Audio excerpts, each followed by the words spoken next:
So the question is, are overnight oats healthy? And I think they can be, but that does not mean adding more and more so-called healthy ingredients automatically makes them better.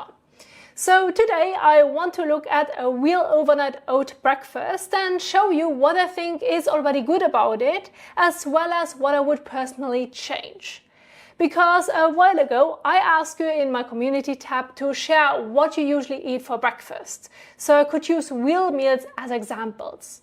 I do not know whether the person or the people in general who responded are dealing with breakouts or other skin concerns. I am simply using their breakfasts as real-life examples because they make it easier to show how sodium, potassium, sugar and the way foods are prepared may matter for the skin, while also explaining what I personally might change.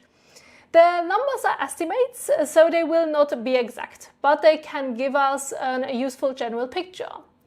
The first breakfast was shared by Emy Syarif. Amy wrote that around 8 a.m. in the morning they eat 1 boiled egg and 1 bowl of overnight oats.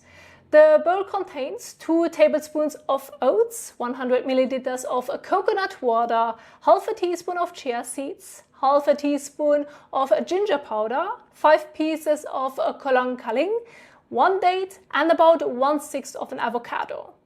Then around 10 a.m. they have an iced Americano. So for the original breakfast I estimated about 80 to 150 milligrams of sodium, around 600 and 800 milligrams of potassium, and about 10 to 25 grams of total sugars. So purely from the perspective of the sodium to potassium balance, this breakfast looks great. The sodium is very low while the potassium is several times higher. The amount of the sugar also appears relatively moderate. Of course, the exact products matter. The coconut water should ideally be plain and unsweetened. And we would also need to know whether the kolang kaling was fresh or stored in sugary syrup.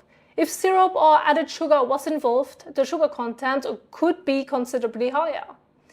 The iced Americano would add almost no sugar if it was plain, but that would of course change if sugar, syrup or sweetened milk was added.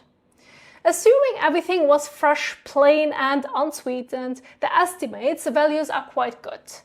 However, personally this is still not how I would choose to eat it, because I have moved away from assembling many different ingredients into one bowl, even when every ingredient is technically a whole food. I do not think oats become much better because of the chia seeds, ginger powder, avocado and several other ingredients that you may want to add to them. In fact, adding so many different things can take away from the natural taste of the oats and turn the meal into something assembled mainly to fit a nutritional guideline. Oats are already a whole food and a complete meal. They do not need to be kind of upgraded with a collection of extra ingredients. So if I were to simplify this breakfast, I would just soak the oats in coconut water so they can soften and become easier to digest. Then I would eat them like that, maybe with a small banana on the side or sometimes on top. I would leave out the chia seeds, ginger powder, kolang kaling, date, avocado, boiled egg and iced Americano. Not because each food is necessarily bad, but because I do not think all of them are needed in the same breakfast. Some of these additions can also quickly change the entire meal, especially when packaged ingredients, sugary syrups or powders are used. Some of the foods could still be eaten separately later if they were genuinely wanted. For this simpler version, consisting only of oats soaked in coconut water and 1 small banana, I estimated about 25 to 110 milligrams of sodium, around 550 to 650 milligrams of potassium, and about 15 to 18 grams of total sugars. So the sodium would remain very low, while the potassium would still be several times higher. The sugar would remain moderate and would mainly come naturally from the banana and coconut water.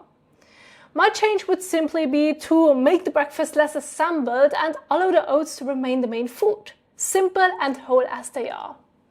Amy, I hope this gave you a helpful way to look at your breakfast and showed you how it could be made much simpler without losing the good sodium to potassium balance. And thank you again for sharing your breakfast with me. And thank you all so much for watching this video, and I will see you in the next one. Bye!